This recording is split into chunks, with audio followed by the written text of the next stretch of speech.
mbokk yi asalaamaaleykum amati mbégte ànd ak yéen ci seen émission sunu yitte ginnaaw bu ñu toogee ab diir nag gisoo leen ñu tey ñu ñëwaat ak suñu partenaire di Sonatel Orange fas yéene waxtaanee beneen ponk bu am solo ci dundu doomu aadama muy environnement nag ku ko wax mooy wàllum aalam gi gàncax gi lépp li nga xamante ni moom moo ñu wër ndax jot na jamono ji ñu sàmm ko bu baax a baax suñu bakken suñu ëllëg muy njaboot gi lépp daanaka mi ngi aaju ci àllam boobule ñu fas yéene ci waxtaan tey jile ak sunuy gan yu màgg seen xam-xam màcc ci wàllu woowule dañuy daal di commencer rek laata ñuy dugg ci émission bu baax a baax ñu présenter leen suñu gan yi ci sama càmmoñ maa ngi ak madame Rokhaya Solange Mbengue Ndir moom moo jiite banqaas bi ñu dénk lépp luy RSE maanaam responsabilité sociétale des entreprises maanaam këru liggéeyukaay yi li leen warloo ak askan wi mën nañ koo tekkee noonu madame Ndir ñu ngi lay nuyu di la dalal jàmm. soxna Naata maa ngi lay nuyu di nuyu téléspectateurs yi ñuy seetaan tey.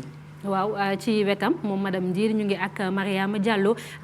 Diallo moom moo jiite nekk chef de projet coordonnatrice plutôt des projets ci Nebedaay itam nekk benn association ñu xam ko bu baax a baax ci wàllu woowule muy sàmm alam gi madame Mariama Diallo ñu ngi lay nuyu di la dalal jàmm. fay naa la soxna Naata jërëjëf ci invitation bi di nuyu aussi sama naataango yi ma bokkal plateau bi. waaw Mariama sant ko gërëm ko bu baax a baax keneen ki ñu leen di waaj a présenté professeur Adamsa Tidjani dekk jàngalekat ci université Cheikh Anta Diop bu Ndakaaru moom tamit xam nañu ay jéegoom ci wàllum environnement yàgg na nekk it ki taxawal IMEM nekk benn institut bu ñu jàngale ay métier environnement ak météo professeur Tidjani ñu ngi lay ziar di la dalal jàmm. maa ngi leen di nuyu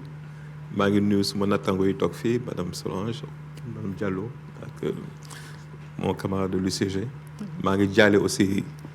toute la communauté musulmane si dem si yàlla Pape Malick bu ñu ñàkk demb vraiment c'est une grande perte. jërëjëf muy lu ñëpp di tiislu Sénégal gi yëpp kon ci sunu kàddu it di jaal askan wi nekk fii yëpp ni mu ko waxee sànq ci wetam Alassane Samb moom mooy coordonnateur départemental UCG fële ci Rufisque waaye moom nag sociologue la xam-xamam màcc ci wàllum développement ak wàllum déchet maanaam mbalit mi li nga xam ne nit ñi jëfandikoo nañ ko ba soxlaatuñu ko ci lay liggéey Alassane Samb yow tamit ñu ngi lay nuyu. jërëjëf soxna Yaata maa ngi lay fay. di nuyu en tout cas TFM mi ñu invité di nuyu ñi nga xam ne ñoom laa siqal plateau bi. di nuyu Sénégalais yëpp yi nga xam ne ñu ngi ñu seetaan jërë ngeen jëf. waaw ñëpp xam nañ ni juróomi fan ci weeru juin mooy bés bi ñu jagleel wàllum environnement weesu na daanaka waaye yéen ñëpp xam ngeen ni dañoo nekk di dund benn situation muy crise sanitaire bi jàngoroy Covid 19 bi am ci àdduna ba moo waral sax nag ñu décaler émission bi tey jile te ren jile thème bi nga xam ne tànn nañ ko moo di biodiversité ku wax biodiversité nag mooy lépp loo xamante ni bakken la nekk ci kaw suuf moo xam doomu aadama la moo xam mala yi wala ci ay meññeef muy ci àll yi muy ci géej gi. fépp loolee nag naka la ñuy def ba sàmm ko dinañ ci waxtaan ci kanam waaye laata loolu dañuy jàll ci suñu premier élément muy benn élément bu ñu jagleel lépp loo xamante ni nit ki mi ngi koy def xañ na xamu ko te mi ngi yàq li ko wër muy gàncax gi di alam bi ñu dem ci élément bi ñëwaat. l'environnement nag moom mooy alam bi moom mooy li ñuy dundee te moom moo ñuy permettre ñun ñuy dund. donc dañoo wax il faut vivre dans un environnement sain moom mooy li ñuy lekk baax li ñuy naan baax ak lu ñuy noyyi aussi il faut aussi mu baax te il faut mu tegu ci ay normes.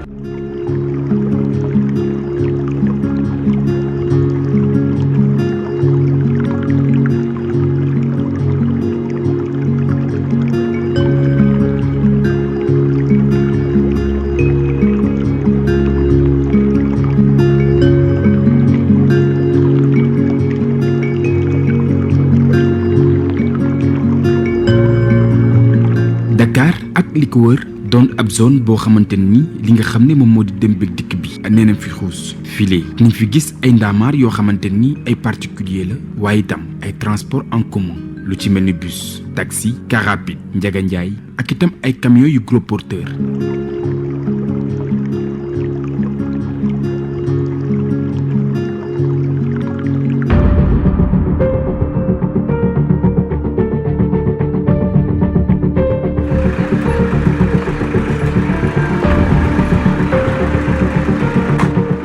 ginnaaw ab dernier rapport boo xamante ni waa organisation mondiale de la santé ñoom ñoo ko daal di fësal te loolee ñu daal di koy samp ci atum 2018 di xamle ni Dakar bokk na ci ville yi nga xam ni ñoom ñoo gën a polluer àdduna wërngal këpp ginnaaw bi ñu bootee ci Inde capitale sénégalaise bi lee nag nekk ci fukk ak ñetteelu place bi ci atum 2013 ci juróomi ak képp loolee la yem ak itam li nga xam ne moom moo di 146 microgrammes de particules fines boobu la lim mu mel ni jéggi na doy lool ci baromètre bu OMS lii bokk na ci li nga xam ne moom moo gën a fësal pollution bu air bi lee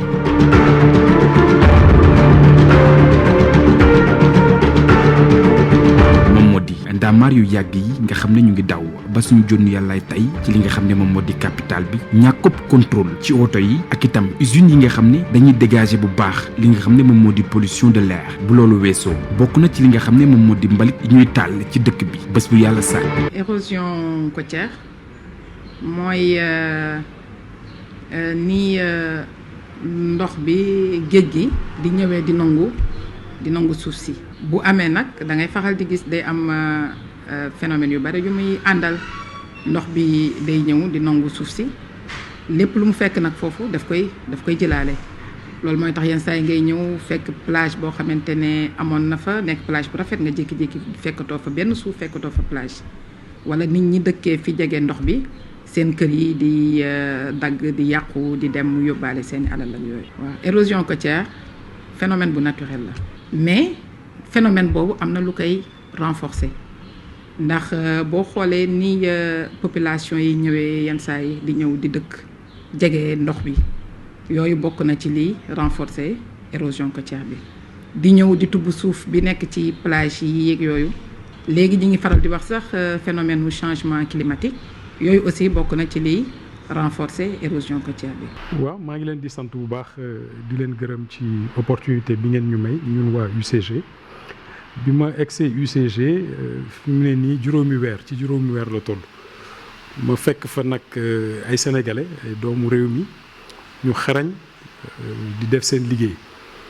donc man defuma lu dul daal ñëw jéem a améliorer organisation bi ak jéem a liggéey aussi ci li nga xam ni moom la tubaab di dàkkantele accompagnement au changement ndax kilifa réew mi jàllale ko ci sama ministre muy Abdou Karim Fofana ministre de l'urbanisme du logement et de l'hygiène publique biñ ma tànnee teg ma ci poste bi dañ ma wax ni dañu bëgg xar kanamu Sénégal soppeeku ci wàllu ni nga xam ni moom la ñuy dajalee mbalit mi mais surtout ñu indi cet te bu fekkee ni ñun ku ci nekk mën nga setal sa biir kër sol ay yére yu set sol yére yu baax dugg ci oto bu rafet bu ku nekk góorgóorlu woon noonu ci sa environnement immédiat ci sa buntu kër mais kon affaire bu yomb mais l'État dépense des milliards chaque année néew na bëri na mais xaj na feneen donc bu ñu góorgóorluwee tuuti rek ordures yi dina wàññeeku la gestion sera plus rationnelle ñun petit à petit dinañu indi ay concepts yu bees yu mel ni ay tri sélectif pour jàppale nit ñi ñu mën a gën a gérer seen ordure mais su fekkee ni on n'est pas accompagné et que amuñu vraiment l'émergence d'une nouvelle conscience citoyenne ñu bàyyi yàq bàyyi tilimal effort bu ñu def rek dañ ci nar a jaaraat te loolu dafay yàqal réew mi day nekk un éternel recommencement te réew mi leneen la soxla du dul loolu donc vraiment di ñaax sénégalais yi ñu gën a góorgóorlu ci loolu tàmbali ko ci man mii parce que ku màgg Sénégal dund ba am ñeent fukki at wala juróom fukki at rek war nga xam ni yàgg ngaa tilimal ñeneen di nettoyer ci loolu la ñu màggee donc il faut aussi un changement de culture de mentalité ñu inculquer ko suñu ay doom pour que ëllëg li nga doon wax sànq fu mel ni France wala Kigali wala Canada wala fu mu mënti nekk ñu raw leen mën nañ ko ndax bëgg nañ lu baax te expérimenté nañ ko.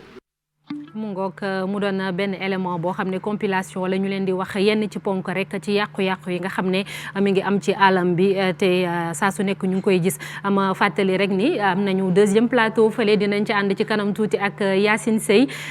Seye moom tamit muy liggéey lu bëri ci wàllum environnement dinañ waxtaan ak moom ci kanam tuuti ak Boussoura Talla Gueye jiite CETIC nag ñu xam ko bu baax a baax ci wàllum déchet électronique ba mu ci dalee liggéey sax yàgg na Modou Fall Sénégal propre ñëpp xam nañ nañ ko dootuñu ko présenté ti ak Mamadou Junior Diakhaté moom it yor benn association citoyenne boo xam ne daal ci wàllum environnement la léegi dañuy xuus ci waxtaan wi damay door ak Alassane Samb bu UCG muy benn ponk ci li ñu seetaan sànq Alassane lan moo tax Sénégal ba léegi bu ñuy wax wàllum environnement xeex environnement dafay mel ni mbirum nasaraan yi kese la noonu lañ koy jàppee ndax lan ñun mënuñu koo jël moomal ko suñu bopp te di ko def di ko doxal. waaw jërëjëf soxna Ñaata defe naa loolu moom maanaam conscience citoyenne la parce que mbirum cet du lu nga xam ni dañoo war a jàpp ni ñeneen ñi la gën sénégalais naam ku bëgg boppam la et ku bëgg boppam la ku bëgg set li ko jege la mais nag boo ko bëggee te sa jëf waroog sa bëgg-bëgg mooy tax lépp li ñu wër mel ni mu mel naam mën nga def effort yu bari comme ni ko sànq li ñu wane ci kii bi reportage bi mën nañu def di jéego yu bari mais fii ak nit ñi nga xam ni ñoom ñooy tilimal sopp ñu doxalin nit ñi nga xam ni ñoom ñooy manipuler déchets yi di seen quotidien ñiy dajale ci biir kër yi ñu koy génn ba ñu mën ko récupérer def ko ci oto yi ñu ko jëlee ci oto yi ba yóbbu ko ci décharge yi wala lieux yi nga xam ni c'est plus moo gën ci nu ñuy saytoo mbalit loolu defe naa circuit boobu yëpp amul benn bu ñuy bàyyi mbalit boo ko bëggee ay comportement bu ñu ko bëggee changer ci am réew du ñu bàyyi benn maillon dañuy tàmbalee ca gune ya ba ca mag ña mooy tax situation bi ñu gis nii tañ koy jéggaani naan France gën a set Kigali gën a set ay nit lañ comme ñun ñu am xool seen situation réew daal ni di jaarootul ñu ñëw àndandoo ñoom ñëpp ànd ak seeni autorités liggéeyandoo pour loolu changer loolu doo nga fi am volonté populaire lay doon en tout cas sursaut collectif lay doon pour lii fi ne mën a changer mooy éco-citoyenneté bi ñuy waxtaanee tey jii professeur Adamsa Tidjani yàgg ngaa liggéey ci loolu noonu yàgg na bu baax a baax sax moo bi nga xamante ni moom mooy ñëw le plus souvent mooy changement maanaam soppi doxalin ñun sénégalais ndax loolu tamit mën nañoo dem ba toll ci benn moment boo xamante ni dinañ egg ci loolu noonu nekk conscient ci li nga xam ne moom moo ñu wër ba mën koo gën a sàmm. waaw mais pour ñu egg si il faut quand même ñu liggéey boo xam ne il faut ñu tàmbale ko si xale yi yàgg nañu wax ne pour xeex environnement pour changer comportement il faut ñu dugal si jàngale bi ay module sur l'environnement yàgg nañu ko wax nañu ko saytu état bi defu ko. maanaam école primaire fi xale yi di dooree. maternelle nu maanaam war a commencer ko ñaari at man mii di wax ak yow xam nga jusqu'à présent amoon naa benn magazine peut-être sa année bi noonu lancé benn bande dessinée. magazine vie mais léegi noonu lancé benn bande dessinée boo xam ne duñ koy yóbbu ci école yi ak club environnementaux yi comme ça xale yi ñu màgg ak la conscience environnementale bu ñu yaakaar ne loo xam ne lu ñuy gis ci dëkk tubaab bi mais duñ ko commencé école lu yàgg du loolu xam ne dafay jékki-jékki rek mu ñëw duñ koy liggéey dem ci école maternelle di commencé jox xale yi conscience lu ñuy béyee lu ñuy comportement lu ñuy gérer déchets loolu yëpp c'est un comportement. ak suñu rapport ak gàncax gi lu ci mel ni garab gis nañu lu mel ni Dakar daanaka sax garab amatu fi lu ci bëri mën nañ ko waxee noonu. waaw mais garab amatu fi parce que tey jii amul conscience de l'arbre te pourtant garab dafa bokk suñu aada. à l'époque kër boo doon dem amoon na benn garab ci digg cour bi bu nga xam ne bu nu añee ba pare wala bu nu lekkee ba pare fu nu ñuy toog di ataaya garab yi yëpp toog nañ leen dagg nañu garab yi tey jii boo seetee Dakar fii lu ñu woowee Cap Vert c'était un Cap Vert léegi est-ce que am na garab ci dëkk bi jardin wax ma tey jii jardin public boo xam ne mu ngi fonctionner à part jardin bu nekk Fanok lépp dagg nañ ko tey garab mooy nit mooy indi mooy conserver biodiversité te biodiversité ñëpp xam na ne c'est 40% de notre apport par rapport à la nourriture donc ñu ngi koy caaxaane dina am benn moment boo xam ne on arrivera au point de non retour booba nag mat suñu loxo. c'est ça qui est dommage. mooy thème ren bi li ñuy waxtaanee ndax ñu ngi naan sax nag ci misaal fii léegi fukki at yi di ñëw daanaka li nga xamante ni moom mooy biodiversité maanaam ñeenti espèce boo jël benn bi dina dem ba dootul amati muy lenn loo xam ne day dund muy garab muy li nga xamante ni moo di mala et tout ça. Mariama Diallo yow yaa ngi ci Nebedaay nekk association tamit bu yàgg yëngu ci wàllu woowule ñu ngi koy wax sànq ba léegi nan lañ mën a def wala boog lan mooy solos ndaw ñi ñu teel a dugal seen loxo ci xeex boobule ndax ëllëg ñoom ñoo fi nekk. waaw lu am solo la maanaam tey bu ñu bëggee sàmm suñu environnement dafay nekk yoon ñu commencé ci ndaw yi donc loolu la professeur doon wax tey c'est important ñu mën leen éduquer à la base li ñu naan apprentissage par l'action. xale bi du rek dañ koy wax njëriñu environnement du rek dañ koy waxu environnement mais foog ñu won ko aussi lan mooy environnement lan mooy njëriñu environnement nan lay def ba sàmm environnement wam ñun loolu la ñuy jéem a def ci école yi dañuy dem ci école yi ñuy waxtaanee waxu environnement mais dañuy ñaax xale yi tamit di leen jàngal nan la ñuy jëmbatee garab nan la ñuy amee ay jiw bu ko defee entretenir garab du jëmbat ko kese waaye nga koy entretenir tamit man nga koy suuxat. Exactement c'est-à-dire ñun lu ñuy wax mooy de la graine à l'arbre. C'est-à-dire dañuy commencer ci semence bi ba ci garab bi léegi bu ko defee li ñuy jàngal xale yi ca école ba xale yi dañ koy jël transposer ko yóbbu ko seeni kër donc du rek mag bi tey mooy jàngal xale bi luy sàmm environnement mais finalement xale yooyu aussi ñooy dem seen kër dem ci seeni village seeni dëkk di jàngal mag ñi nan la ñuy def ba sàmmee suñu environnement beneen point bu important aussi mooy wàllu reboisement tey professeur wax na ko sànq tamit Dakar amatuñu ay garab tey garab yi malheureusement dañ leen di remplacer par ce qu'on dit le béton ay immeubles ñooy pousser de partout yoo xam ne amul benn garab bu ko wër te importance garab dafa am solo à la fois pour la biodiversité mais à la fois aussi pour fixer sol bi pour stopper inondation yi pour aussi dindi sel bi nga xam ne moo nekk ci suuf si te mu yàq tey suñu culture yi. ak pollution bi sax. ak pollution bi voilà day absorber CO2 aussi ñu ngi ci waxu changement climatique donc garab dafa am solo lu tax tey mënuñu dëkkandoo ak garab yi loolu dafa am solo faut que Dakar tey ñu jàng di gën a reboiser donc ñun ci la ñuy dox te ñu ngi gis aussi de plus en plus tey am na ay jeunes muy Dakar muy banlieue bi muy dans les régions nit ñi ñu ngi jëmbat de plus en plus ay garab. mais bu ñuy jëmbat garab aussi foog ñu stopper li ñu naan la déforestation tey lu tax mu gën a bëri aussi ci réew mi mooy dagg garab yi voilà déforestation bi lu tax mu gën a bëri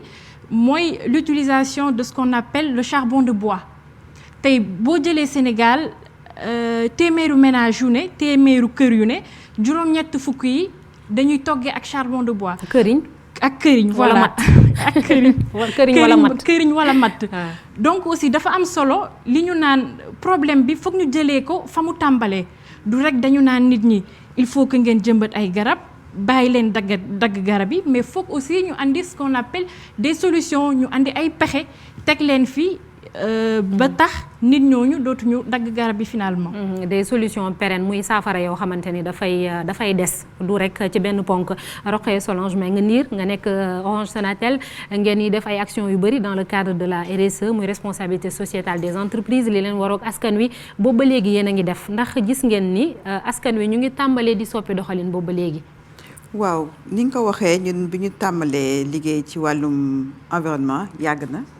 ñu bari ñu toog ci plateau bi tey suñu ay partenaires nee ñu dañuy ànd ak ñoom ci loolu am nañ ci yaakaar ndaxte gis nañ ni nànk-nànk xel yaa ngi soppeeku professeur wax na ko madame Diallo wax na ko am na ay mouvement citoyen yoo xam ne ñi ngi leen di gis ci réseaux sociaux yi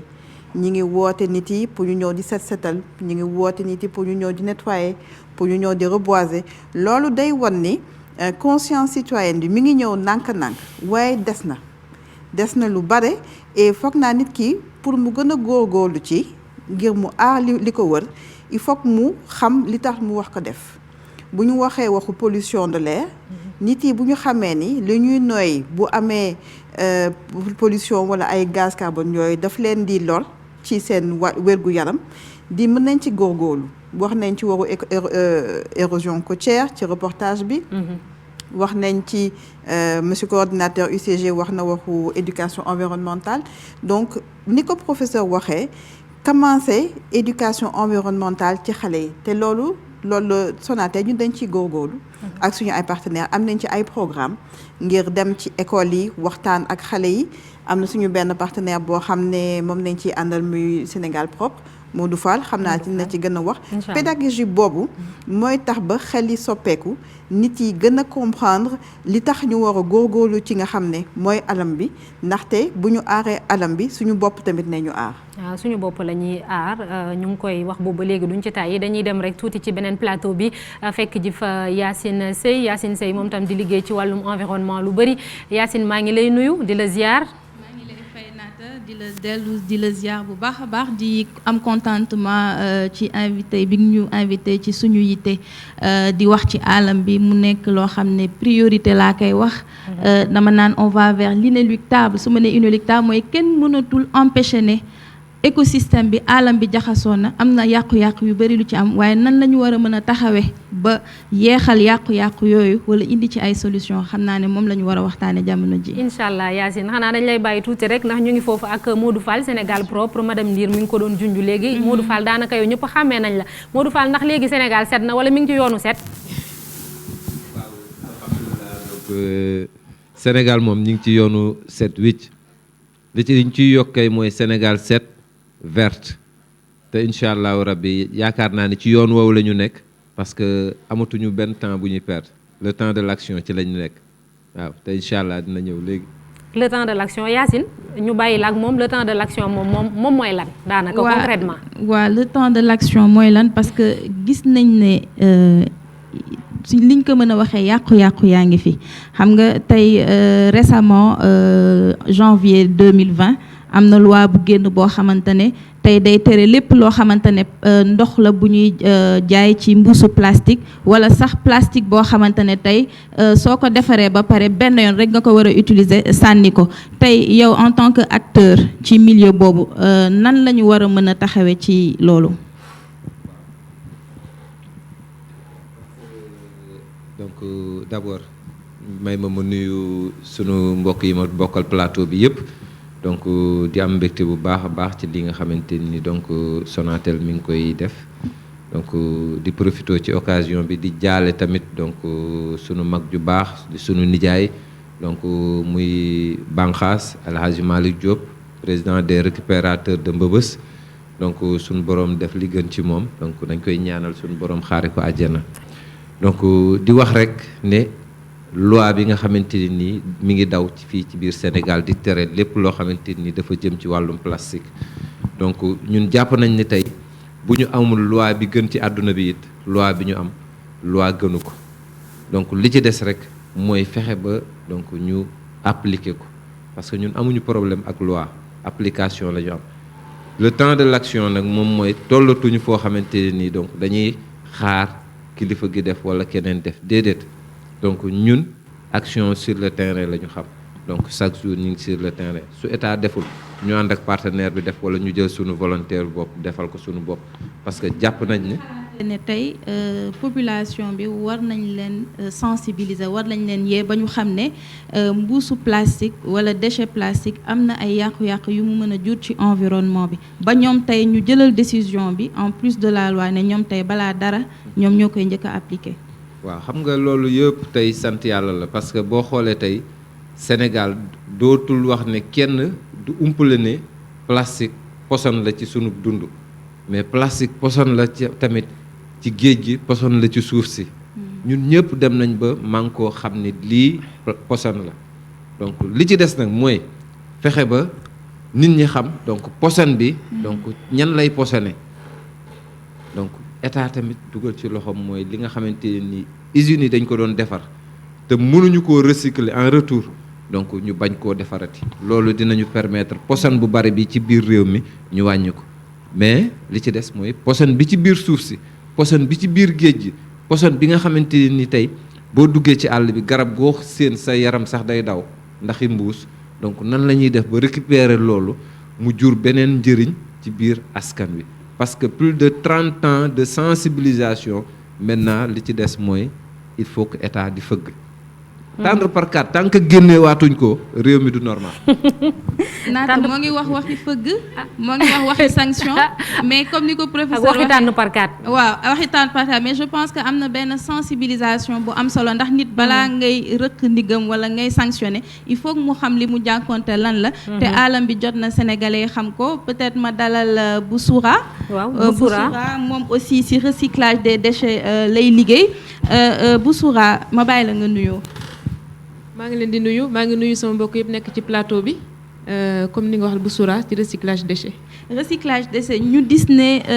tey déchets ñoo ngi koy wax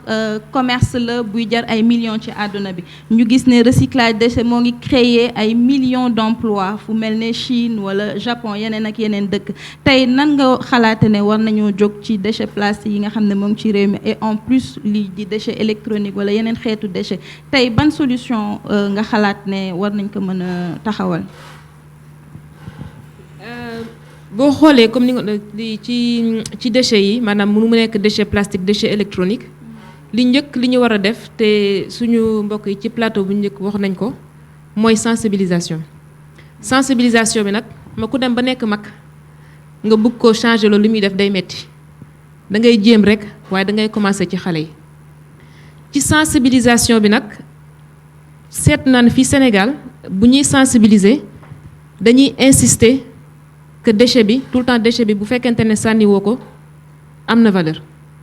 maanaam am na yu déchets yu am valeur mais dañu war a sensibiliser pour man di ko orienter ci la protection de l'environnement parce que souvent da ngay seetlu ne bu mënee am dara leneen luñ ko mën a def rek ñëpp dinañ dem ci sensibilisation bi bu fekkente ne gis nañ ne lii buñ ko recycler dina protéger environnement bi waaye mënul am yenn valeur économique yi da ngay gis ñu bari duñ ci dem donc man même bu ñuy sensibiliser xale yi nañ insister vraiment ci loolu te insister ne li ëpp solo fi ñu war a commencer mooy protéger d'abord l'environnement maanaam nag am na déchets yi nga xam ne buñ ci mën nañ ci indi leneen comme mën na nekk déchets organiques yi mën na nekk compost sànq ñi ngi doon wax affaire déforestation yi am na mbalit yi nga xam ne mën nañ ci defaraat ay nu mu tuddati combustible secondaire dañuy wax nga xam ne mën na remplacer charbon de bois bi. Boussoura Yacine wax na ko sànq CETIC wàllum déchet électronique lay gën a def ndax yow grand public bi maanaam sénégalais ñu ci bëri ndax xam nañ yow liggéey bi ngay def ak d'habitude ñan ngay liggéeyal parce que nit ñi des fois bu ñu amee seen télé boo xam ne yàgg na wala matériel électronique muy souris wala ordinateur dañuy xëy rek sànni ndax yow xam nañ liggéey bi ñuy def bi ngay def. waaw loolu nag bokk na ci difficulté yi ñu am mën naa wax ne tey sénégalais yu bëri ci grand public bi. ñu ci bëri xamuñu li ñuy def entreprise yi plutôt ñoom ñoo xam que dañuy recycler déchets électroniques yi mu nekk télé mu nekk ordinateur wala yeneen loolu lan moo tax te dina rejoindre li ma doon wax sànq mooy maanaam am na déchets yi nga xam ne boo koy traité dafa soxla benn ni ñuy wax dafa soxla xaalis pour traiter ko léegi yow boo ñëwee ci population bi nee na jënd ngeen télé ba pare télé bi yàqu na léegi pour traiter ko il faut que ñu am budget pour population bi ñoom du ñu mën a fay pour traitement boobu te yooyu la ñu am ci yenn problématique déchets yi bu dee plastique bi moom am na ñu bëri ñu ci nekk ba pare mais bu dee déchet électronique bi problème boobu la ñuy am te Sénégal pour l'instant amaguñu li ñuy wax éco-organisme comme yi ñu am yeneen dëkk yi nga xam ne maanaam recycleur bu demee jël télé bi dina am benn éco-organisme bu koy financer mu mën a def liggéeyam ni mu waree. boo moytuwul sax ñoom ñoo la naan yaa may fay bu ma la joxee sama télé bu yàqu yaa may fay. waaw te xam rus ne na taxaw naan la yaa may fay ci population bi moo tax loolu la vraiment bokk na ci difficulté yi ñu am pour l'instant donc. waaw Yacine. mu mel waa ci Mamadou Diakhaté Junior Mamadou Diakhaté moom mu am projet bu ambitieux. parce que dafa ne zéro déchet teg ci ne kaay ma jaay ma sa mbalit projet boobu nan la tëddee ak lan mooy objectif principal bi. asalaamaaleykum ñu ngi nuyu ñëpp di nuyu mbokk téléspectateurs yi di nuyu suñu idole grand Modou dañ ko yàgg suivre yàgg ko topp voilà comme ni nga ko waxee léegi man dama nekk déjà jàngalekat je suis enseignant à l'élémentaire nekk porteur de projet zéro déchet président d'une association dénommée Simple Action Citoyenne SAC damay reprendre ci Samb tuuti ci plateau bu njëkk bi parce que ministre tutelam bi balaa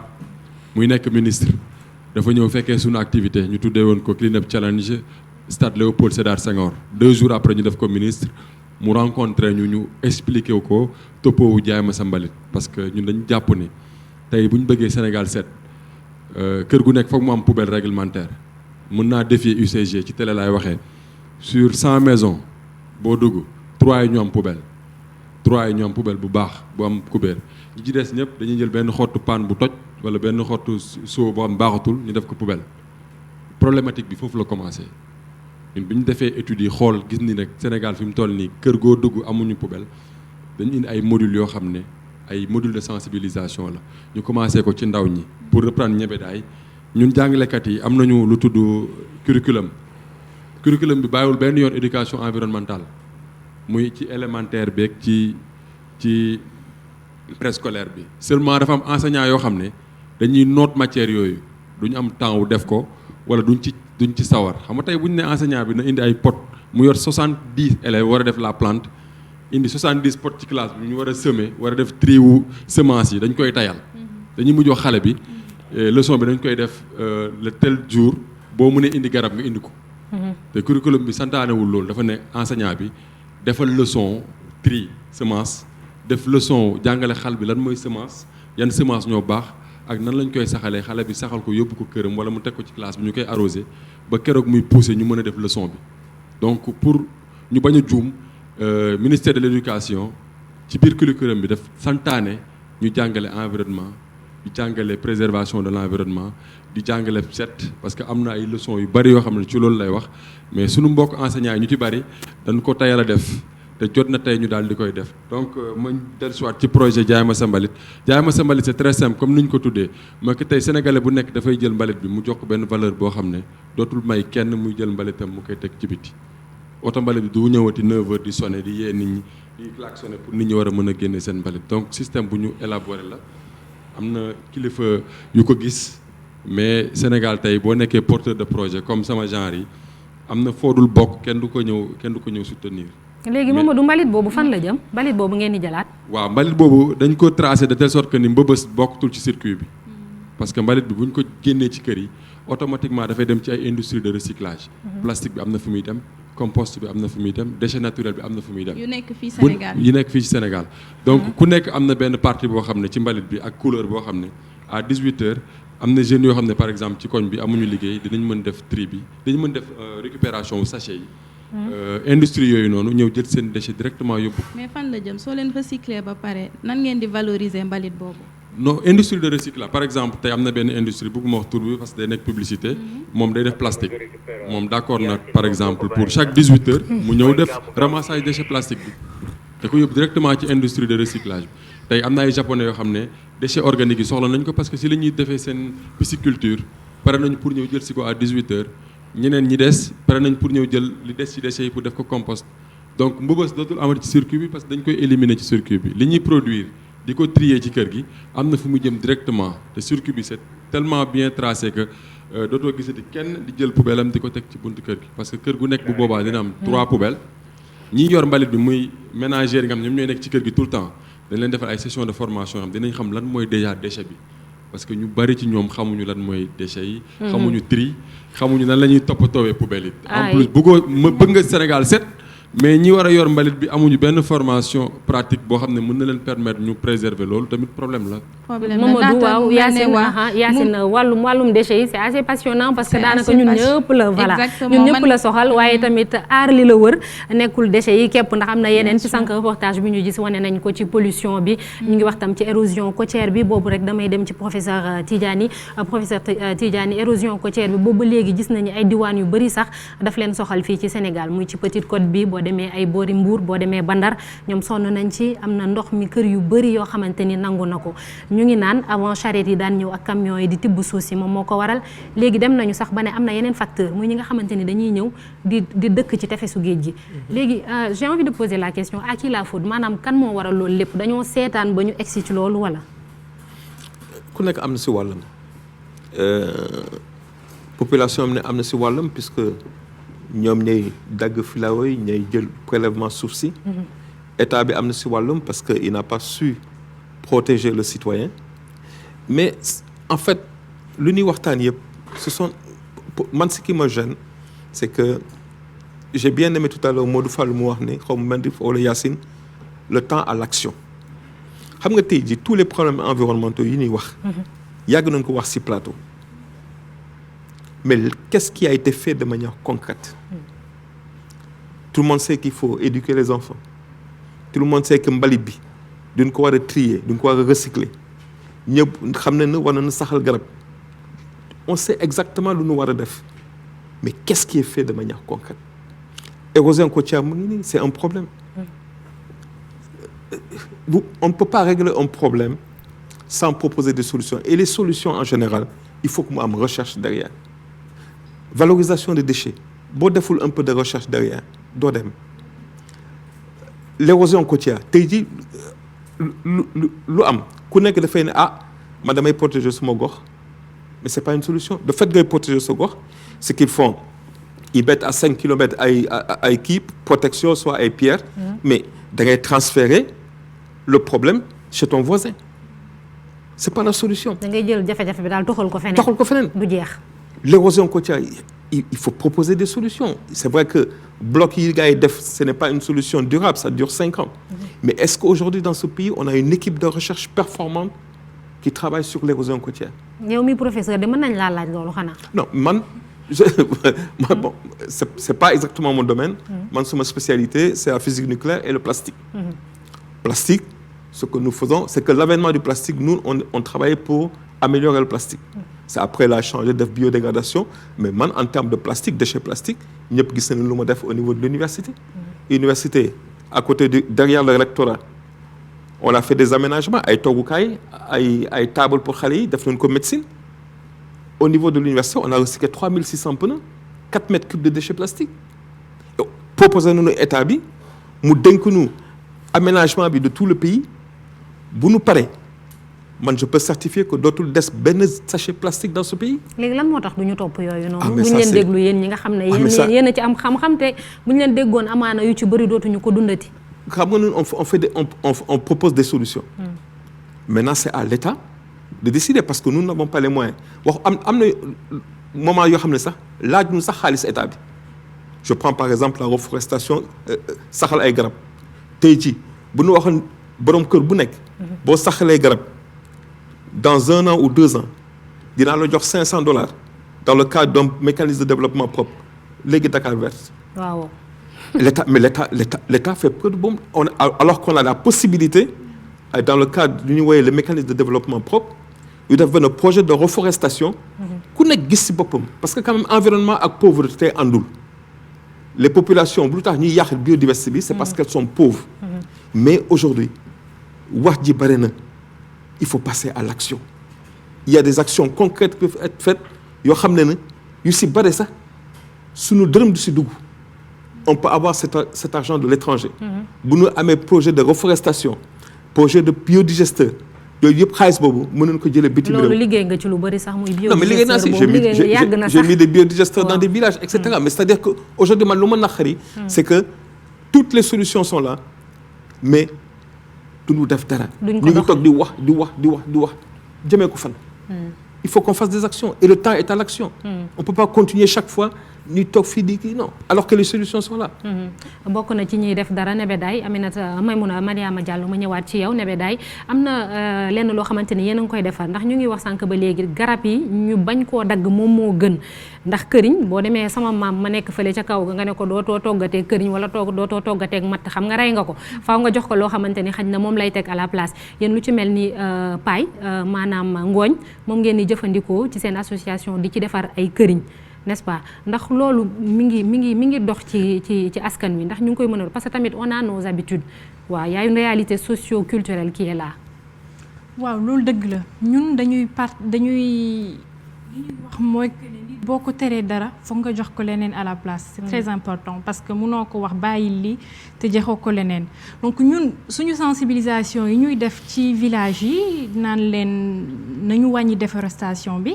biñ leen waxee loolu ba pare dañ leen woo ci benn liggéey boobu mooy ban mën a defar këriñ boo xam ne dañ ko defaree à partir de la paille à partir de ñax yi nga xam ne moom mooy nekk ci àll bi te doon jur at bu ne malheureusement feu de brousse yi àll bi di tàkk ak yooyu donc këriñ boobu li ñu naan day aar àll bi ñaari yoon parce que day éviter feu de brousse bi de 1 et de 2 day éviter aussi dagg garab yu bëri yi.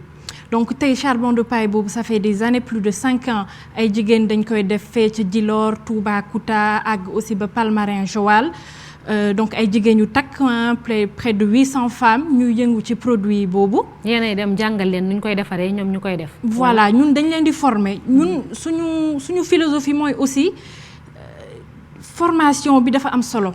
mais technique yi aussi dafa war a nekk lu yomb nga xam ne ñun buñ fi nekkul ëllëg ñoom dinañ ko mën a defar seen bopp. pérennité durabilité action yi dafa am solo trop ci ñun donc charbon boobu bu ñu ko defaree ba pare léegi dañ koy diffuser au niveau des villages ñoom ñoo koy utiliser problème bi ñu amoon mooy changement de comportement bi yaa ngi ko doon wax sànq parce que këriñ bi du boy ni këriñ yeneen yi di boye li ñu naan combustion lente la loolu moo tax justement fumée bi du génn saxaar si du génn bu baax problème boobu lañ amoon au départ mais dañuy xool que ni à force de sensibiliser leen di def ay li ñu naan ay tests culinaires c'est-à-dire ñu woo leen wax leen comment ça marche nu muy fonctionner beneen technologie bi ñu génnee aussi mooy li ñu naan foyer amélioré fourne jàmbaar sauf que ñun suñu fourne jàmbaar yi ñuy defar ak jigéen ñi dañ koy def à partir de ban ak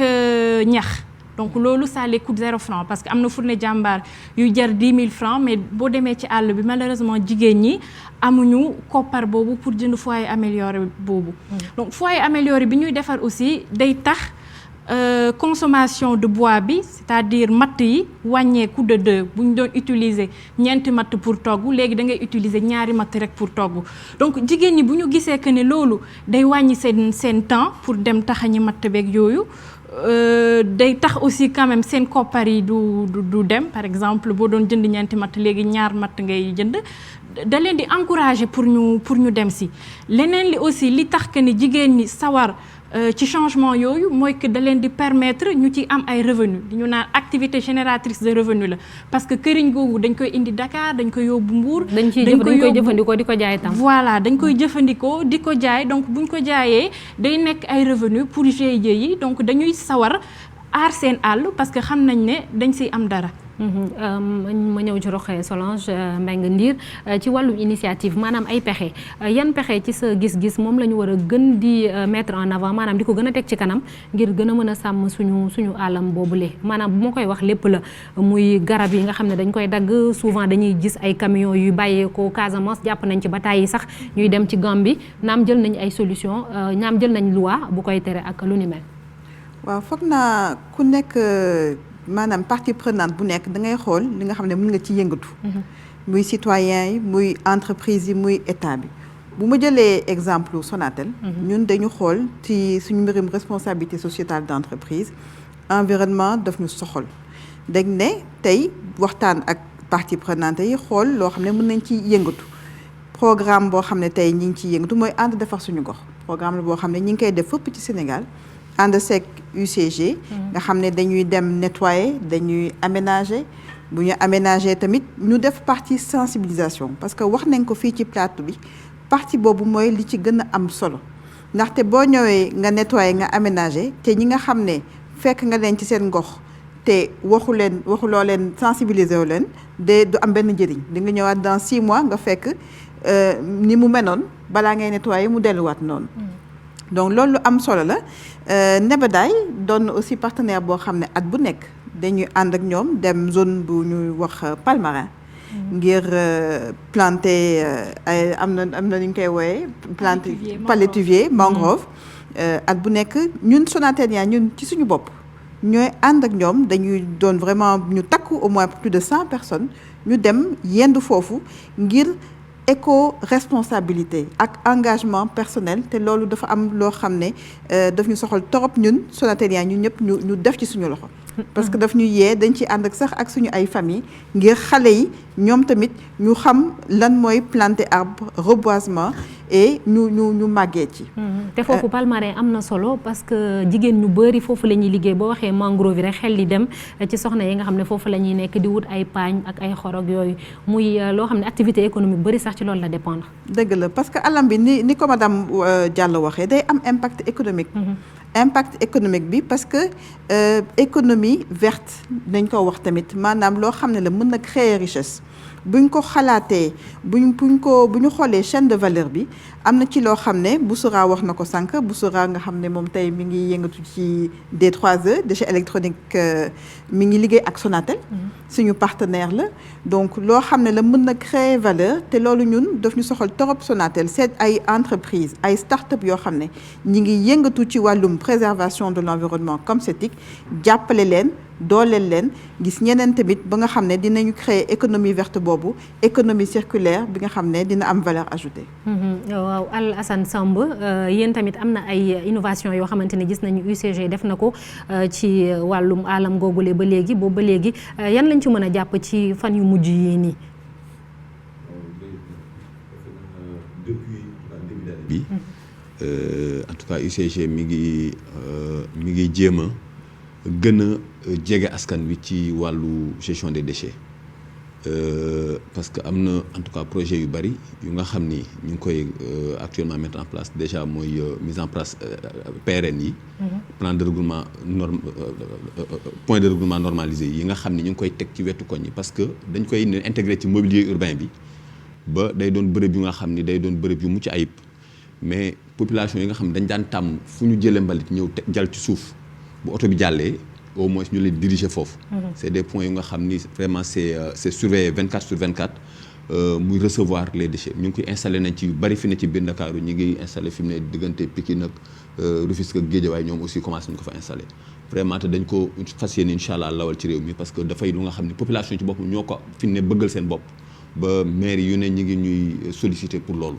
donc kooku bokk na ci bi ñu def bokk na aussi ci projet yi nga xam ni mettre nañ ko en place récemment mooy benn bi mooy pour wàllu grava bi.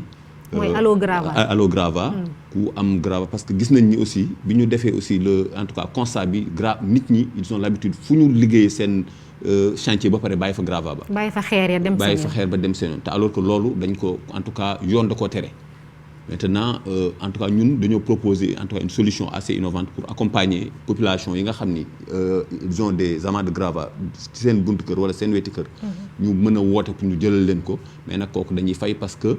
seen responsabilité la parce que tamit dafa am responsabilité élargie du producteur de déchets mbalit mi ku ko produire daf cee war a fay pour ñu traiter ko. te boobu bokk na ci grava bokk na ci nga xam ne moom ku ko fa jël yaa ko yëkkati sa bopp. bokkul ak concept boobu ñu naan pollueur payeur. moom la. moom la waaw parce que ku ko fa jël yow yaa war a fay pour mu jóge fa. bi ci des mooy aussi kër gu ne da ngay xëy rek nit woo la ni la ñaari fan yi gis ñu oto mbalit bi jàllu mbalit fi tege boo wootee des opérateurs ñu yabal suñu nos équipes pour ñu ñëw jëlal la mbalit mi. boobu aussi beneen projet la bu nga xam ni mais boobu c'est pas payant. waaw boobu amagul. si mi ngi actuellement c'est en cours. parce que dafa am grava bi ak aussi Allo Déchet. moom aussi c'est en cours nit ñi aussi yor nañ numéro vraiment communiqué nañ ci bu baax ku mbalit ne sa wetu kër te du palaasam nga woote ñu ñëw yëkkati ko boo wootee incha allah bu gàttee bu guddee ba gudd. fanweeri minutes yi ci topp équipe bu UCG dana ñëw jëkkati mbalit mi donc loolu aussi bokk na ci en tout cas mesures yi nga xam ne teg nañ ko pour accompagner fi ñu toll nii en tout cas gestion des déchets bi yemuñu foofu nag parce que aussi par exemple man Rufisque gi ma jógee nii dafa am une réalité mooy mbalit mi day jaxasoog ndox mi foofu dañ fay installer ay PRN yu nga xam day segg ndox mi ñuy sotti ci biir caniveau yi téye mbalit mi bu bag bi feesee ñu jël bag bi sotti ko nettoyer foofu au moins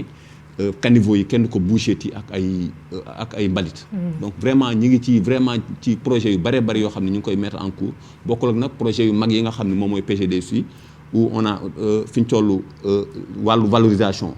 dana mettre en place ay CV de centre intégré de valorisation des déchets yi nga xam ni mbalit mi ñëw en vrac dañ koy trier partie valorisable bi ñu valoriser ko en tout cas ak type de valorisation yi leen li nga xam ni c'est des industries ñoo koy utiliser waat ñu yóbbul leen ko. lu ci mel ni ay plastique. vraiment daal ñu ngi jéem a lare daal ci wàllu woowu ba duñ bàyyi benn pàcc. parce que mbalit moom pàcc boo ca bàyyi yàq nga lépp. donc da ngay jëlandoo yëpp pour nga boo bëggee réussir. Alassane Samb nekk UCG ngeen di seetaan seen émission sunu yite aar li la wër lañ wax muy éco-citoyenneté fexe ba li ñu wër mu di alam be gàncax gi ñu sàmm ko ñu dem rek seet benn élément ndax suñu partenaire mu di Sonatel Orange am na liggéey bu am solo bu mu ciy def dañuy dem seetaan élément bi te dellu si waat ci ñaareelu pàcc bi.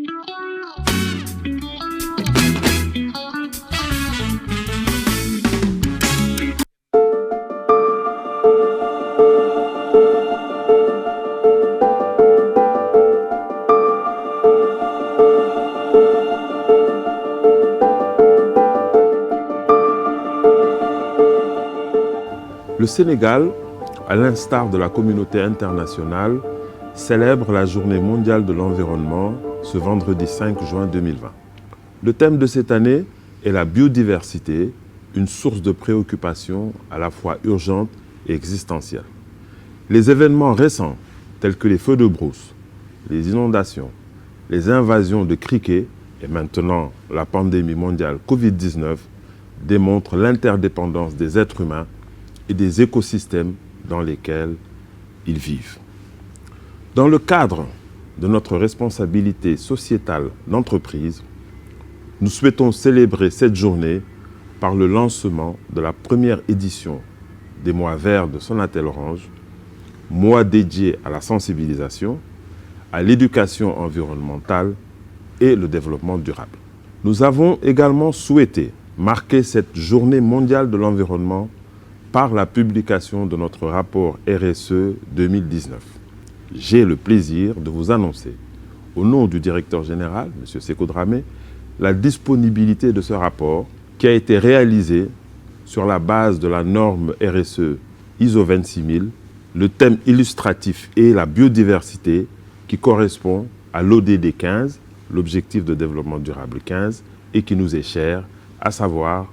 préserver et restaurer les écosystèmes terrestres et mettre fin à l'appauvrissement de la biodiversité. Le rapport est actuellement disponible sur notre site web www.sonatel.com. Nous vous invitons donc à le découvrir et ainsi prendre connaissance de l'engagement de Sonatel Orange à œuvrer au quotidien pour un monde meilleur.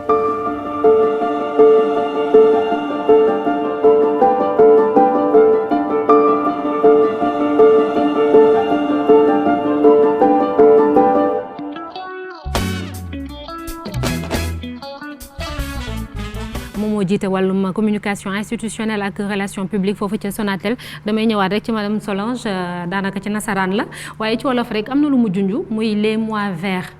de la Sonatel mois vert mooy lan concrètement. waaw soxna Naata ni que monsieur Abdou Karim Meng waxee ren nag dañu lancé benn concept bu bees bu ñu tuddee le mois vert boo gisee juin bi yëpp dañu lancé benn campagne bu ñu tuddee aar li la wër.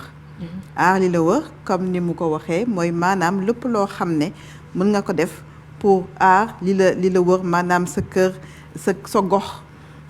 garab yi dañ ciy ñaax population bi dañ ci def campagne am ci ay activités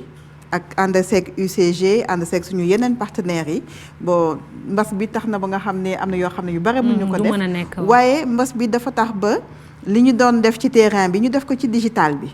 maanaam am nañu ay panel ay webinar yoo xam ne invité nañu ay nit yoo xam ne dañu xarañ ci wàllu environnement ñu waxtaan ci wax li nga xam ne population bi mën nañ ko def li ñuy def nii tey def nañ ko en ligne ci internet bi donc dafa wane ni direction générale Sonatel lépp lu dem ci environnement daf ko soxal bi ñu commencé nag ci environnement yàgg na boo demee tey suñu agence yi ay at a ngi nii joxatuñ la sachet plastique dañ lay jox li nga xam ne ay sachet papier recyclé te loolu mooy lu ñuy woon lu ñuy wax exemplarité balaa ngay woo nit yi ci aar li leen wër da ngay commencé yow ci sa liggéey nga xam ne activité bi nga xam ne yaa ngi koy def au quotidien nga nekk ci exemplaire te lu ñuy wax éco-citoyenneté am nañu programme en interne ci lu ñuy wax économie d'énergie maanaam xool ba courant bi nga xam ne ñu ngi koy utiliser bés bu nekk ñu wàññi ko. ñu yaxanal ko. waaw ñu yaxanal ko di ñu wax ay campagne comme geste vert lu simple nit yi fay leen nàmp yi fay leen boo leen wàccee fay leen split yi donc ndox bi tamit teg leen robinet yi loo xam ne lu simple la mais nit yi buñ ci góorgóorloo bés bu nekk day am effet day am impact boo xam ne dinañ ko ci gis donc Moi Vert concept la boo xam ne ni mu ko waxee ren nañ ko lancé ànd ak partenaires yu bare te am nañ yaakaar ni at bu nekk dinañ ko mën organiser ni ko monsieur Meng waxee dañu profiter ci mois bi pour lancer suñu rapport RSE rapport RSE bi nag dañ ko doon def support papier ren imprimé wuñu ko parce que ñëpp xam ne ni kayit ci garab yi lay jóge pour nga am garab il faut nga gor ay garab donc ñun dañ ne léegi comme loolu effectivement àndul ak préservation de l'environnement suñu rapport dootuñu ko imprimer dañ ko def format digital képp ku ko bëgg a gis da ngay dem ci site internet Sonatel nga mën ko télécharger nga mën ko xool donc exemplarité boobu ci éco-citoyenneté ne ñu bëgg a wone ci lépp loo xam ne ñi ngi koy def moom nañu bëgg a partager ak askan bi woo leen ci Moi Vert et suba par exemple am na benn kiosque ak Récuplast nga xam ne dañuy def récupération de déchets plastiques boo xam ne dinañ ko inaugurer fii ci Jëppal ak autorités yi donc activités yi mi ngi continuer te ñu ngi ci woo population bi campagne média bi tamit mi ngi poursuivre ak ay reportage comme ak madame Diallo ak Modou Fall et vraiment am nañ yaakaar ni buñ ci gën a góorgóorloo lépp loo xam ne wax nañ ko fii ci plateau bi ba nga xam ne population bi dinañu yeewu dinañu comprendre importance de préservation de l'environnement ñu xam ni loolu ñun nañ ko defal te ñëpp am nañ ci wàll ni ma ko waxee muy man muy yow muy entreprise yi muy état bi bu ñu àndee dinañ ci am résultat dama bëggoon juste wax aussi benn élément thème biodiversité bi monsieur Meng wax na ko inondation yi gis nañu démb par exemple inondation yi am Côte d'Ivoire donc loolu yëpp dafay wane ni dañu am wàll ci loolu xëy na xalaatuñ ko boo gisee inondation Côte d'Ivoire mais lépp lu ñuy def bés bu nekk day am conséquence te conséquences yooyu foog ñu wax ko population bi nga xam ne mbas yi nga xam ne ñi ngi koy am inondation yi déforestation yi feu yi criquet yi yooyu yëpp di ndootul di xëy na dina continuer mais dañ def suñu kéemtalaay kàttan bi nga xam ne dina wàññeeku. maanaam ñu bañ a jàpp rek ni sori nañu ni mënul egsi ci ñun. exactement lu ci bëri dafa mel ni noonu lañ koy jàppee. waaw foog naa mas bi wane na ni. exactement lu tàmbalee Chine mën na fanaan Afrique. waaw mi ngi noonu sax professeur Tidiane ci li mu junj sànq mu di mbas mi ndax am na ay jàngat yu bëri yoo xam ne sax dafa mel ni conclusion boobu noonu la ñu indi ndax ni nit di songoo biodiversité bi dafa mel ni conséquences yi benn bokk na ci mbas mi li ñuy dundee nii ndax loolu lu am la. il faut nit ñi xam ne mbas bi dina gën a ñëw parce que. C'est simple tey jii ak changement climatique boo jëlee micro-organisme pour reproduire ko il faut que température bi yéeg ñun bu ñuy liggéey bu ñuy reproduire benn micro-organisme ñu ngi koy yóbbu à 40 degrés ñu koy commencé jege 40 degrés loolu mooy benn au niveau du comment dirais-je la fonte des glaces am na ay virus yu bari yu fa nekk doon nelaw. ñu libéré wu leen. yooyu yëpp dinañ libéré donc il faut que nit ñi xam ne tey jii. Les conséquences réchauffement climatique bi yemul si uniquement érosion côtière ñàkk biodiversité mais dina jur leneen donc c'est le moment de changer bu ñu changer suñu comportement alam bi di ko sàmm ce sera très difficile mbas bi je pense c'est benn menace ret la dina am yeneen te nit ñi il faut ñoo xam ne il y a 33 formes de virus on est au 19e. Il en reste 14. Il y en a 33. Corona bi, il y en a 33. On est au 19e virus. Donc, yeneen ñuy ñëw te xam nga yeneen ñuy ñëw te mën nañu indi ay mutations te mutations yooyu mooy tax ñuy gën a soxor si nit parce que dañuy miin suñu système immunitaire gën ko sonal. te tax tamit wër li koy faj di gën di jafe. wër li koy faj man je trouve que la solution. muy nekk ci médecine traditionnelle ci plante yi ñu ngi koy caaxaane dans les pays africains alors que la solution boo seetee médicaments yu ñu am yëpp finalement fu ñu ko jëlee ci plante yi te plante yu bëri Afrique lay jógee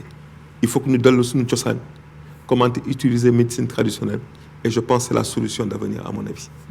pour waxu kii Sonatel vraiment maa ngi rafetlu ni liggéey bu ñuy def par rapport à la RSE c'est une très bonne chose ak ñoom tamit ñoom madame Diallo ak tamit Alassane par rapport à la question des déchets mais je pense que war nañu gën a franchir benn palier bi man lu ma doon neex mooy tey jii seen action yëpp mu jural ma ay milliers d'emplois pour xale yi loolu moom ma doon neex tey jii boo newoon tey jii recyclage maa ngi defar biocharbon bi maa ngi employé 1000 personnes distribution production dina ma neex madame Dir également Alassane aujourd'hui tey les déchets ñu ngi liggéey bonam ku bañoon wax mais il faut ma wax ko ñu ngi jëm a liggéey avec l'UCG parce que on veut améliorer la filière compost tey jii au niveau de l'université uniquement dans les cuisines ñu ngi générer des milliers de déchets organiques maintenant ces déchets organiques duñu bëgg a def benn unité de transformation mais le problème parce que wax na vos trucs de gestion de déchets dans les quartiers mais il y a un problème parce que boo defee une unité de gestion de déchets dans un quartier déchets organiques day xeeñ ak décomposition bi il y a ce qu'on appelle lu ñuy woowee en anglais le NIMBY not in my backyard c'est-à-dire sa unité boobu mën nga ko def fépp mais bu ko def sama ginnaaw kër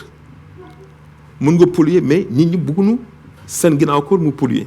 donc yooyu yëpp il faut ñu sóoraale ko ça c'est très important donc aujourd'hui man je pense que beaucoup d'organismes devaient aller moi ce que je préconise au niveau de l'université c'est de mettre en place un biodigesteur géant et avec un biodigesteur géant on peut fournir l'électricité à toute l'université de Dakar on peut fournir l'électricité à toutes les habitations qui se trouvent aux alentours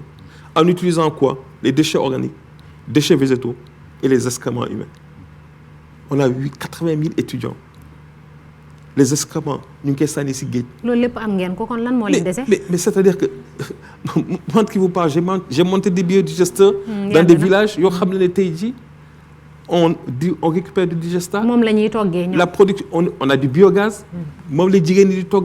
Notre production agricole, on l'a multipliée par 5 en une année. Donc, les solutions sont là. Il suffit d'appliquer.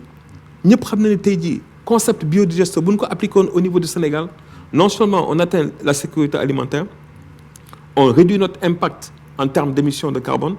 on crée des emplois, et quand on atteint la sécurité alimentaire, automatiquement, on va vers la transformation, on va vers l'industrialisation de notre pays. C'est simple. Mais Sénégal am na benn programme national biogaz bu fi am te boobu ba léegi ñu ngi naan ñu ngi def ay amoon nañu sax benn objectif muy dem ba fas yéene cee def lu toll ci 1000 ak junni. boobu ba léegi ça ne marche pas bien. Programme bi doxul. Ça marche pas bien. Ce programme-là normalement moo naroon tirer tey jii l'économie sénégalaise. Mais dafa am ay jafe-jafe. Bon, ba tey ça c'est. dañuy delluwaat fee rek ci ñoom Yacine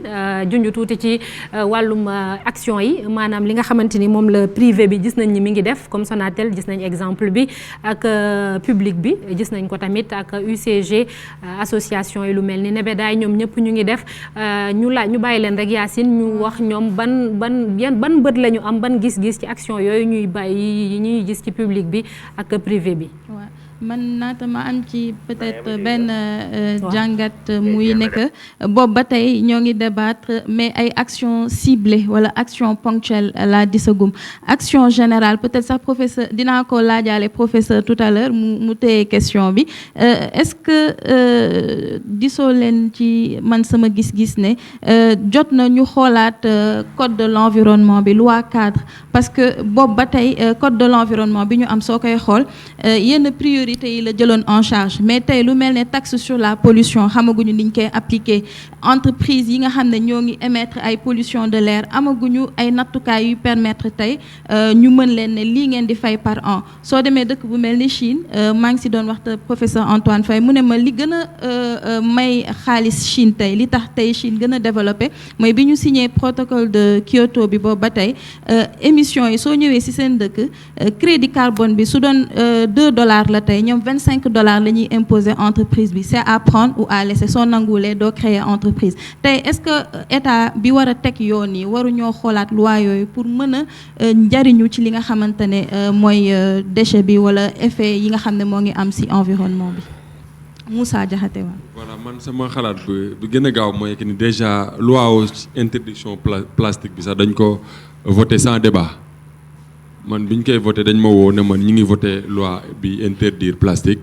mais amul débat parce que dañu yàqamti woon je pense que ministre de l'environnement bi dafa waroon dem accueillir benn homologue pour te dire que ni tey état du Sénégal priorité mi yóbbu ko ci sanction entreprise yi parce que boo seetloo li gën a yomb mooy wàllu fay impôt taxe rek problème la waxuma la ak RSE wu entreprise yi lu mel ni Sonatel day jafe tey ñu am ko ci yeneen entreprise yi toppandoo ko parce que peut-être que ni Sonatel yàgg na fi am nañu culture RSE bu dëgër ñi ngi jàppale ay start-up et tout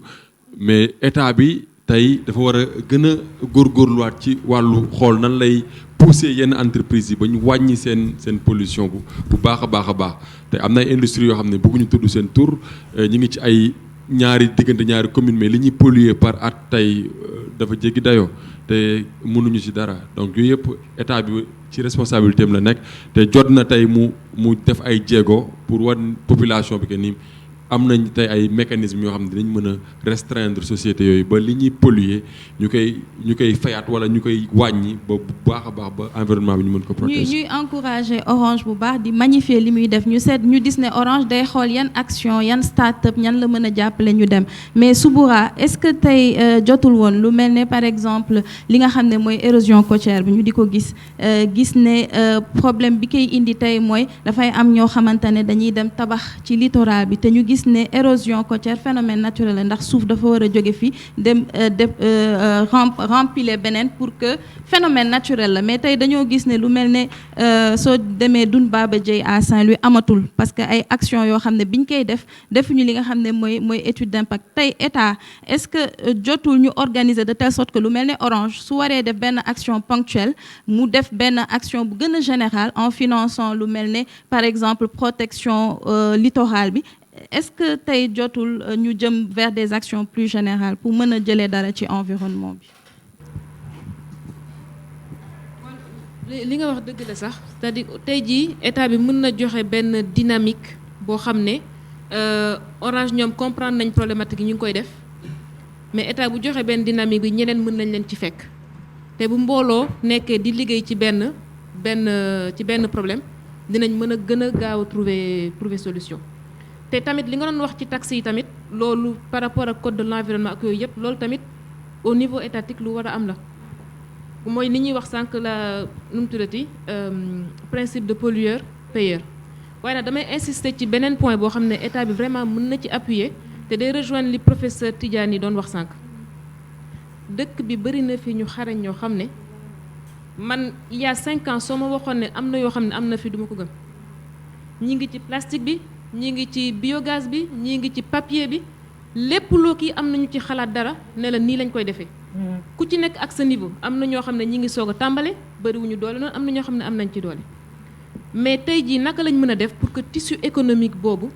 ñu mun ko booster te ñooñu mën na am ne sax maanaam soxlawuñu xaalis li ñu soxla mooy ku faciliter cadre bi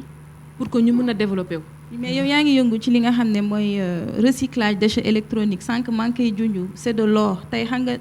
ku ubbi yenn matériel di nga ci fekk or fekk ci uranium fekk ci yoo xamante ne industrie yi gën a mag ci àdduna bi dañ ko soxla ñoo ngi dégg sànq monsieur Diakhaté ne am na déjà ay japonais yu fi ñëw ñoo ngi soxla parce que c'est devenu de l'or commerce à millions la tey ndax jotul ñu teel a dem ci kanam jël en main suñu déchets yi pour mën a économiquement avancer comme yeneen réew yi. Effectivement te pour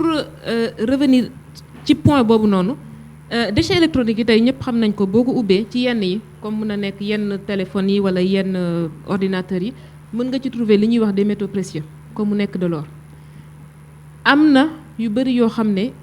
gisuñu ko mooy am na yeneen matières yi nga xam ne dafa toxique yi mën na am mercure plastique bi jóge ci déchets électroniques yi problème la yooyu yëpp naka la ñuy def ba nga xam ne tey jii yooyu yëpp boo ko bëggee traité da ngay obligé nga dugal ko ci conteneur demander autorisation nga yóbbu ko ci beneen dëkk waaye université yaa ngi fi nit ñi xarañ nañ ci naka la ñuy def ba mën a financer la recherche pour que effectivement sur chaîne de valeur yëpp des déchets que ñu mën a trouver des solutions te su boobaa dinañ commencer changer peut-être la donne et créer benn industrie derrière vraiment de déchets nga xam ne dañuy am les chercheurs et am les industriels qui travaillent sur ces sujets-là. Moussa Fall yow Modou Fall. yaa ngi yëngu ci environnement ñu xam la ci déchets plastiques yi man damay ñëw ci sensibilisation bi dama ciy ñëwaat yaa ngi ciy def liggéey bu am solo yàgg nga def cri de cœur mës nga sax def benn témoignage bu am solo si lakk bi ñuy lakk mbalitu plastique boobu ni mu mënee faat doomu aadama alors ci saxaar soosu rek nga xam ne dioxyde de furane da ciy nekk tey nan nga gisee ndax am nga espoir si sensibilisation bi ak nan nga ko gisee ci mag ñi ci ndaw ñi yow nan nga gisee tey ñu mën a waxtaan ak askan bi ba ñu jël en main li nga xam ne mooy suñu alam bi. waaw xam nga loolu dañ ci sawar a wax parce que donc wax nañ ko léegi ci Covid bi yaakaar naa ni réewu àdduna bi yëpp jàng nañ ci loo xamante ni dafa nekkoon ci sunu wet jegeñu lool te mësuñu koo xalaat fii ci biir réew mi rek gis nañ ko tey jii boo demee tey ñun ci Sénégal propre defar nañ ay lave-mains yoo xamante ni da nga naan non lii est-ce que nit mën na koo defar. mooy seen association. muy sunu association. donc mu nekk ci secteur yëpp rawatina nag loo xamante ni donc. pandémie moo am kenn ku ci nekk toog ci sa ruq commencé génne sa xalaat di génne dafa jot sunu autorités yi donc am ci jeunesse bi confiance xam ni ñun ay ndaw lañ mënoon nañoo jël gaal yi comme ñëpp mais ñi ngi toog di wane loo xamante ni tey jii di Sonatel di def tey ci biir réew donc mais entreprise bu nekk war naa mën a def ni comme Sonatel mais bañ a jël mbir mi rek seetaan Sonatel ne ko yow la demal mais am na ci loo xamante ni ñun en tant que ay acteurs ku ne xam na ni saxaar si baaxul man mën naa ci témoigner parce que sama grande sœur weeru kooru daaw rek donc bi mu desee ñetti fan bi ñu korité ci la wàcc liggéey lan moo ko waral parce que asthmatique la donc tëdd na di nelaw ñuy boyal donc saxaar si dugg donc am na ci yoo xamante ni tey ku ne xam na ni saxaar baaxul. te lan moo ko indi woon ay déchets plastiques yu ñu doon boyal. mu dugg ko moom moo yóbbu boppam hôpital ba ñu takkal ko masque deuxième masque bi donc amul chance donc pour mu ñëwaat mais moom moo génn ci këram yóbbu boppam hôpital te dafa asthmatique donc tey ñun am nañu chance boo xamante ni ak Covid bi xam nañu qualité de l'air bi nga xamante ni plus de 30 ans mosuñu koo am xam nañu tamit propreté bi nga xamante ni mi ngi ci am ci biir réew mi di dox plus de 30 ans mosuñu gis lu mel noonu. kon ñun suñu devoir tey mooy fexe ba li fi nekk ku néew nan la ñuy def ba mu yokk mais pour mu wàññeeku déedéet xalaatatuñ ko li may wax ndaw ñi rek mooy kenn ku ci nekk ca fa nga nekk gox ba nga nekk yow yaa ko defa gis nga daaw dañu nekkoon ak Sonatel ci benn programme une maison un arbre gis nga bi ñu dekkee ci programme boobu ren Covid bi tax kenn mënut a def benn activité mais kër gu ñu sampoot garab demaat nañ fa nemmeeku garab gi may la poubelle defal la pot de fleur décorer la garab bi ba ñi nga xamante ni dañoo sàggane woon seeni garab tey ñoom ñooy topp ci ginnaaw di pour ñu defaral leen garab mais état tamit war na ñu dimbali ñuy yar nag yeeg jur yeeg yooyu ñuy fanaan ci mbedd yi lu ñu defar ci réew mi garab gu ñu jëmbat ñu lekk ko booy yar sa jur da ngay am foo ko def muy wàllu naata muy wàllu organisation bi ci la ñëwaat rek teg ay palier ak ay yoon may peut-être bàyyi professeur si sama question bi ma ko wax mu ñor ma loolu naata depuis 8 ans ñoo ngi xoolaat code de l'environnement bi loi cadre te réew su jëmee kanam na ma jàpp ne organisation yi lu am solo la ay fonds verts a ngi fi ay milliards a ngi ci àdduna bi yoo xam ne ñun war nañ ko mën a dem jëli parce que Sénégal signé na traité yooyu mais professeur tey fan nan lañ ci war a taxawee en plus que ñëpp xam nañ ne ñoo ngi ci sensibilisation depuis 3 ans fii si alam bi à la TFM di ci liggéey ñëpp di ci liggéey acteurs yaa ngi nii ma bokk ak ñoom mais tey lan moo des sànq wax nga ko lan moo des tey pour ñu mën a jëfandikoo ci fonds verts yooyu nekk ci àdduna bi suñu waxee ci loi bi ba pare merci waaw professeur ñu bàyyi la nga tontu rek rapidement ci question bu Yacine laataa ñuy def benn dernier tour de table ndax waxtu wee ñuy xoj noonu je pense li mu wax lu am solo la waaw effectivement fonds yaa ngi fii ils sont disponibles par exemple après la COP 21 le Sénégal bokkoon na si 19 pays yoo xam ne amoon na droit jaay crédit carbone mais il faudrait que l'autorité administrative lëkkaloo ak acteurs yi sur le terrain ne leen boo leen amee projet ngeen soumettre nu ko et à ce moment autorité bi mooy porter parce que yow en tant que organisation mënoo porter projet dafa nekk un projet de l'État donc ñoom bu ñu amee opportunité yooyu nous qui sommes les acteurs sur le terrain dañ ne nous avons telle opportunité à ce moment ñun ñu proposer leen ay programme wala ñu proposer leen ay plan ñu porter ko et à ce moment ku nekk gis ci boppam dëkk bi na si gis boppam xale dinañ si gis boppam et je pense que économie bi dina si gis boppam c'est tout simple. public bi bu ñu ko waxee tey UCG moom moo ko fi teewal yéen au niveau de l'UCG est-ce que Alassane Samb des fois di ngeen ni liggéeyandoo ak privé bi wala sax nag ci ni mu ko waxee professeur xañ na junj nañ ko sànq ba li ñuy am ci ay xalaat ngeen mën di ko appliquer ndax xel du doy loolu la ñuy faral di wax. waaw loolu moom vraiment en tout cas déjà benn exemple la nii ñu nag Sonatel. ñu nag yeneen partenaires parce que bari nañ. yu nga xam ni toujours dañuy liggéey ak ñoom ci en tout cas améliorer conditions de gestion des déchets au Sénégal parce que comme ni ma ko waxee booba tey mbalit état rek mënu koo gérer mbalit privé rek mënu koo gérer mbalit convergence la ci tous les acteurs pour ñu am une gestion durable de nos déchets kenn mënta dem bàyyi moromam parce que man état bu ma nee maa indi oto yi maa koy tibb di yóbbu te biir kër gi saytuwuñ ko fa normalement dafa mel ne mësuñoo liggéey donc tout chaîne bi amul lu ñu ci bàyyi lépp dañ koo war a jël en compte. donc collaboration boobu pour man mooy permettre sax suñu secteur bi viable parce que secteur bu nga xam ni surtout partie valorisation bi nga xam ni c'est des privés ñoo ko war a porter parce que l'État d'habitude dafay mettre en place un cadre qui permet aux privés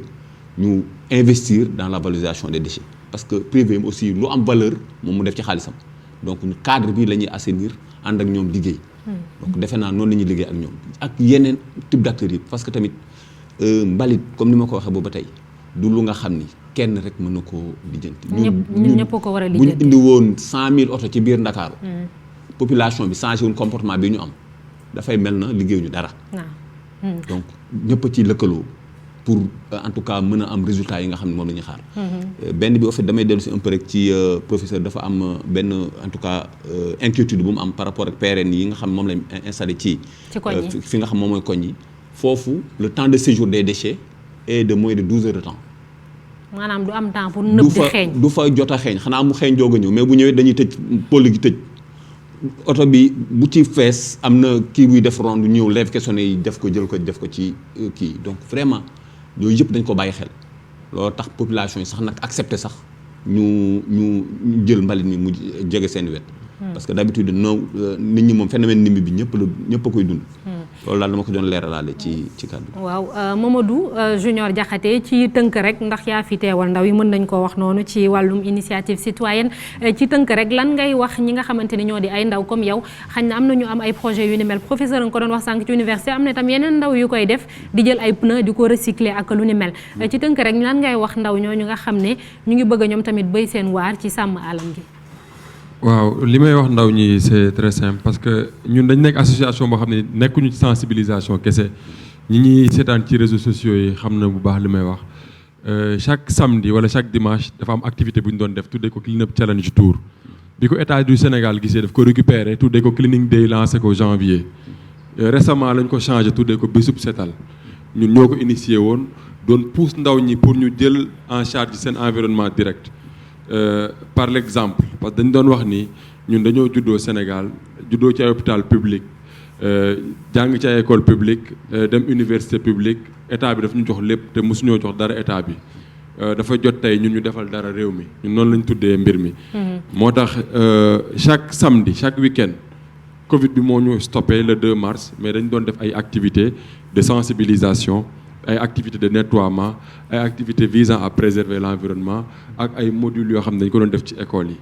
maa ngi nii CM Blaise Diagne laa jóge à partir de demain on va réfectionner des toilettes pour filles donc loolu yëpp ci activités yi la bokk pour pousser ndaw ñi tey ñu gëm ni réew mi ñun ñoo ko war a mën a setal suñu bopp ñun ñoo ko war a mën a toppatool suñu bopp Rwanda yi dañ ko réussir parce que dañoo établir ay conventions yu fixe jiital ci xale yi ñu daal di koy réussir ñun tey bu ñu ko bëggee réussir dañuy pousse xale yi jox leen confiance gëm loolu leen ni réew mi tey ndaw ñi rek ñoo ko mën a changer. jot nañu bàyyi politique politicienne bi jublu ci politique citoyenne bi def citoyenneté spontanée ak citoyenneté bu active donc loolu mooy message bi may lancé. am na solo di jaaxaan ndaw ñi ñu gën a gëm réew mi. jug defar réew mi dara te yàlla rek tax. am na solo waaw jërëjëf Mamadou Junior Diakhaté yaa ngi koy wax sànq Covid bi moom moo arrêté seen activité mais tubaab da koy faral di wax à toute chose malheureusement ndax Covid bi tax na ba pollution bi wàññeeku na lu bëri ndax toog nañ ab diir boo xamante ni oto yi daanaka lu bëri dawatuñu mu tax sax nag ba li ñuy noyyi mu xaw a gën a baax Mariama Diallo ñu amoon mbégte dalal la fii ci plateau Sunu Yitte xanaa rek dañuy daal di tàggatoo ndax waxtu wi moo ñu xoj environnement moom fii ba gannaaw suba sax mënoon nañ cee wax lu bëree bëri. dëgg la environnement moom du jeex parce que nit ci biir environnement la bokk mala yi ci environnement lañ bokk garab yi ci environnement lañ bokk xanaa dolli di wax rek ne tey pour aar suñu environnement bi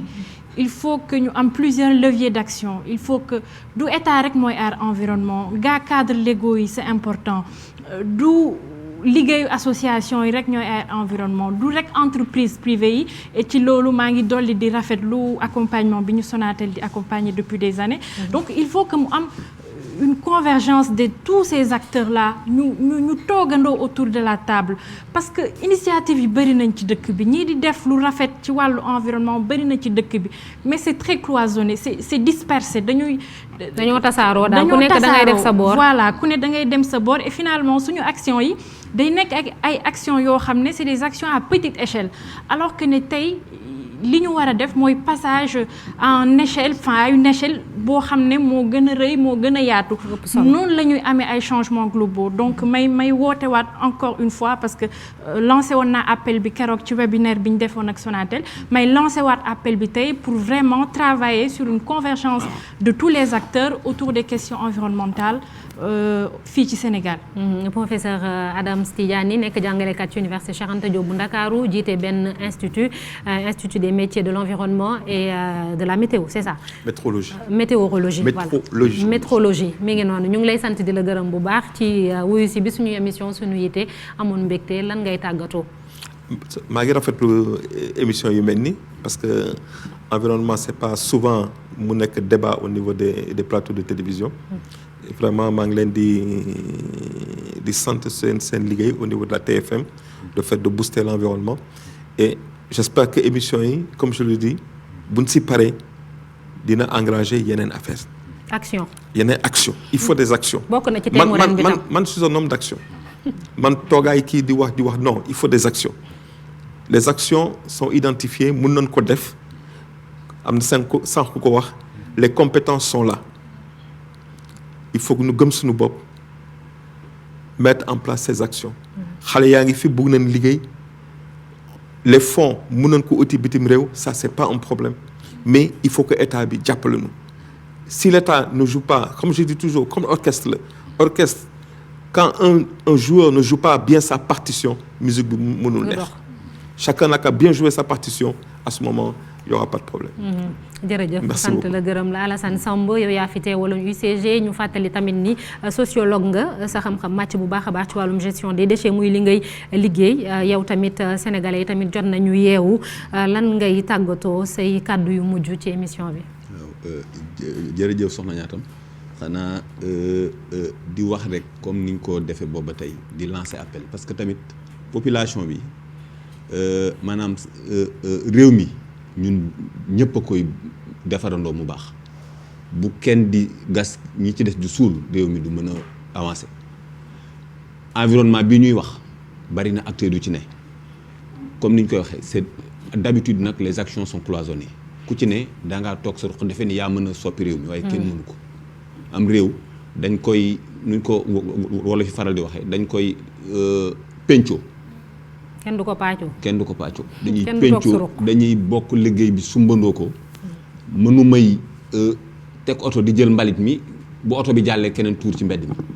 mënuñu samp garab yi buñ jàllee keneen ki ñëw dagg branche ya wala ñuy buddi pollu mbalit yi di ko sàcc am na ñu koy def tam loolu gis naa ñu bari ñu koy naqaru moom li ci ne yëpp sax kenn du ko wax waaye en fait il faut daal que ku ci ne ci ñun xam ni réew mii jamono ji nga fiy dund war nga fee def loo xam ni boo bu ñu ko nettalee say doom duñ ci rus duñ ci am gàcc mooy ku ci ne jël loxoom def ko ci li nga xam ne moom mooy jëmale réew mi kanam loolu daal mooy vraiment kàddu yi nga xam ne moom laay jeexale di leen jaajëfal en tout cas di jaajëfal aussi sama institution bi nga xam moom fi envoyé. muy suñu coordonnateur national ak suñu ministre de tutelle. loolu daal loo amoon ci tënk jërë ngeen jëf. jërëjëf Alassane Samb lu ji njàkk nag ñoom ñooy njàkk muy Sonatel Orange ñoom daanaka ñoom ñoo waral li lépp muy ci seen i action yi nga xam ne ñu ngi koy def Rokhaya Solange Mbengue Ndir am na yeneen action yoo xam ne yéen a ngi koy def rek ñu tëjee loolu. waaw action yi soxna naata jox nañ ci wax tuuti ci mbirum lu ñuy dem ci recyclage déchets plastiques ak Recuplast plantation d'arbres ak nebedaay sensibilisation pédagogie ak Monsieur Sénégal propre jàppale ndaw yi entrepreneurs yi ak Boussura Setik maanaam partenaires yi nekk ci plateau bi yëpp Sonatel environnement dafa am wàll bu rëy ci suñu responsabilité sociétale d'entreprise moo tax lépp loo xam ne ñi ngi ko ciy def tey dinañ ko gën a yokk ndaxte àdduna bi fi mu ne nii moo demee noonu